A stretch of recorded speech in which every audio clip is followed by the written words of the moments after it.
Movie की शुरुआत में हम अमेज़न नदी को देखते हैं जहाँ पर एक बोट में शिकारी होता है जिस पर कोई क्रीचर हमला करता है एंड वो उससे बचकर टॉप पर आ जाता है और कोई रास्ता ना पाकर सुसाइड कर लेता है। इसके बाद हम टेरी और डॉक्टर को एक होटल में देखते हैं जो अमेज़न के जंगलों में रह रहे एक कबीले वालों के ऊपर डॉक्यूमेंट्री बनाना चाहते थे। अगले दिन वो दोनों अपनी टीम के साथ शिप पर निकल जाते हैं उस कबीले को ढूंढने। जब वो लोग नदी में आगे बढ़ते हैं तो उन्हें रास्ते में एक आदमी दिखता है जिसकी बोट टूट चुकी थी। वो उनसे हेल्प मांगता है एंड वो लोग उसकी हेल्प करने के लिए उसे अपनी बोट पर बुला लेते हैं। वो आदमी अपना नाम सैरन बताता है और बोलता है कि मैं सांपों को पकड़ कर उन्हें बेचता हूँ। सामने डॉक्टर बोलता है कि हम लोग यहाँ पर एक कबीले वाले के ऊपर डॉक्यूमेंट्री बनाने आए हैं। ये सुनकर सैरन बोलता है कि मैं उन कबीले वालों को जानता हूँ एंड मैं तुम्हें वहाँ तक ले जा सकता हूँ, मुझे अपने साथ आने दो। सामने डॉक्टर ये सुनकर मान जाता है। बाकी सब खुश होते हैं कि हमें एक गाइड मिल गया वरना हम कहाँ भटकते। सैरन बोलता है कि मैं तुम्हें एक अलग रास्ते से ले जाऊंगा जहाँ तक तुम बहुत जल्दी पहुँच जाओगे और मुझे भी वहाँ पर बहुत सारे स्नेक मिलेंगे बेचने के लिए,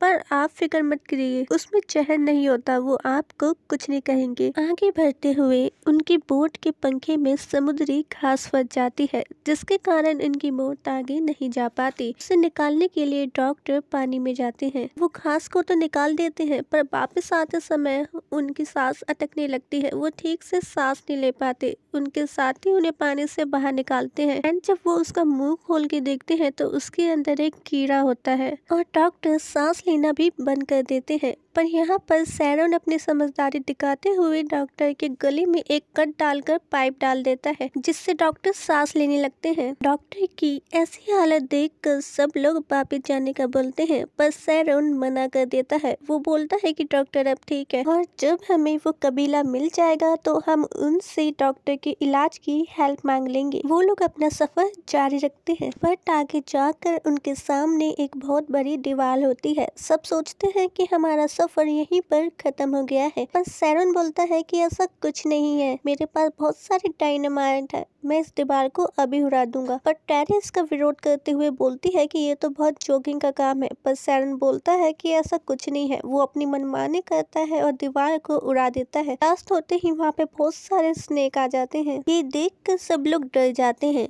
पर सैरन बोलता है कि इनसे डरने की कोई बात नहीं है, ये कुछ नहीं करते, बस इन्हें पानी में वापस फेंक दो। बट इसी बीच बहुत पेट्रोल के ड्रम पानी में गिर जाते हैं एंड सब वो परेशान हो जाते हैं कि इतने से पेट्रोल में हम आगे कैसे भरेंगे। पर सैरन सबको समझाता है कि हमें आगे जाके और पेट्रोल मिल सकता। आगे बढ़ते हुए इन लोगों को वही बोट नजर आती है जिसे हमने मूवी की शुरुआत में देखा था। ये तीनों उस बोट पर चले जाते हैं एंड काफ़ी सारा सामान ले आते हैं।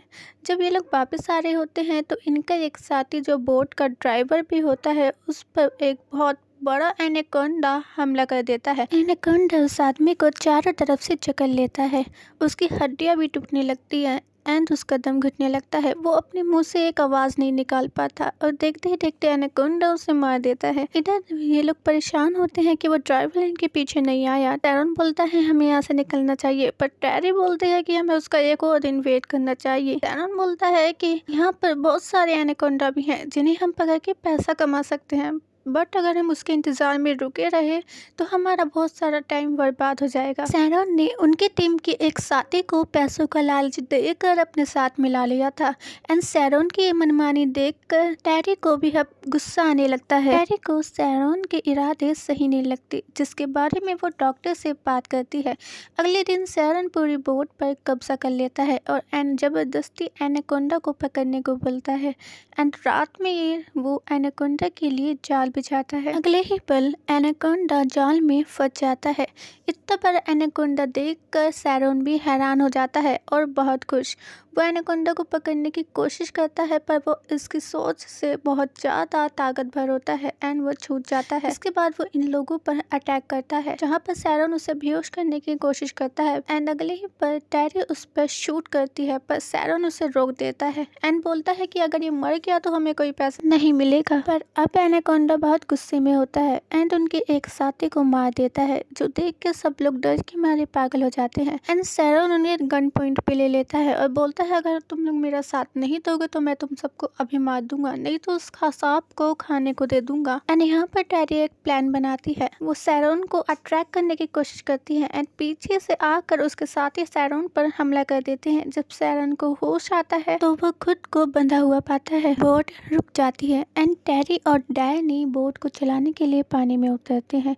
इस तरफ सैरोन पर एक लड़की हमला करती है बिकॉज जो आदमी मरा था वो उसका बॉयफ्रेंड था एंड ये लड़की उसी की मौत का बदला लेना चाहती थी। बट सैरोन बहुत ज्यादा चालाक होता है, वो उसी लड़की को मारकर उसका नाइफ ले लेता है एंड खुद को आजाद कर लेता है। दूसरी तरफ टेरी और डैनी पर एनाकोंडा हमला करता है, जिससे बचने के लिए वो लोग बोट पर चढ़ जाते हैं। टेरी गन उठाकर एनाकोंडा को शूट करने की कोशिश करती है, तभी सैरोन उसे रोक लेता है। एक्सीडेंट होता है और डैनी पानी में गिर जाता है, जिसे एनाकोंडा जकड़ लेता है और टेरी हिम्मत करके उस पर गन चलाती है और फाइनली एनाकोंडा मारा जाता है।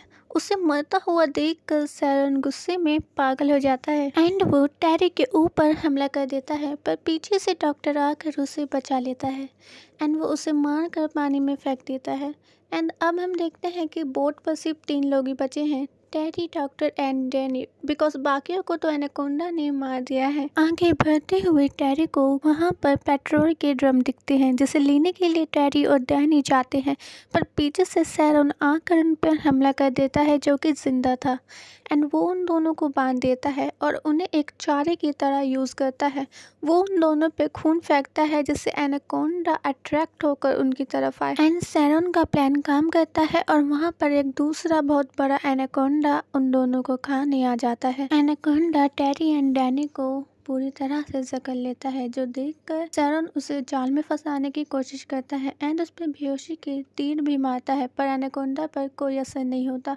एनाकोंडा बहुत ज्यादा स्ट्रॉन्ग होता है, वो जाल से छूटकर सैरोन पर हमला करता है एंड उससे वो पहले पूरी तरह से जकड़ लेता है और बाद में उसकी हड्डियां तोड़कर उसे जिंदा ही निकल जाता है। दूसरी तरफ डैनी एंड टेरी भी आजाद हो गए थे, वो दोनों एनाकोंडा से बचकर भागने लगते हैं, पर एनाकोंडा उनका पीछा करता है। टेरी सीढ़ियों से चढ़कर ऊपर पहुंच जाती है एंड डैनी एनाकोंडा को मारने के लिए पेट्रोल डालकर आग लगा देता है। वहाँ पर एक बहुत बड़ा ब्लास्ट होता है, जिससे टेरी एंड एनाकोंडा दोनों ही पानी में गिर जाते हैं। जलने के बावजूद भी एनाकोंडा जिंदा होता है और टेरी पर हमला करता है, पर पीछे से डैनी आकर कुल्हाड़ी से एनाकोंडा को मारकर पानी में फेंक देता है।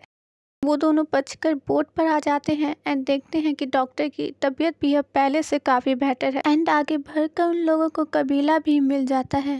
उनके यहाँ आने का मकसद पूरा हो चुका था एंड अब उनकी डॉक्यूमेंट्री भी पूरी हो जाएगी। एंड फ्रेंड्स, ऐसी और मज़ेदार मूवीज़ को देखने के लिए मेरे चैनल को जल्दी से सब्सक्राइब कर लीजिए। Thank you for watching.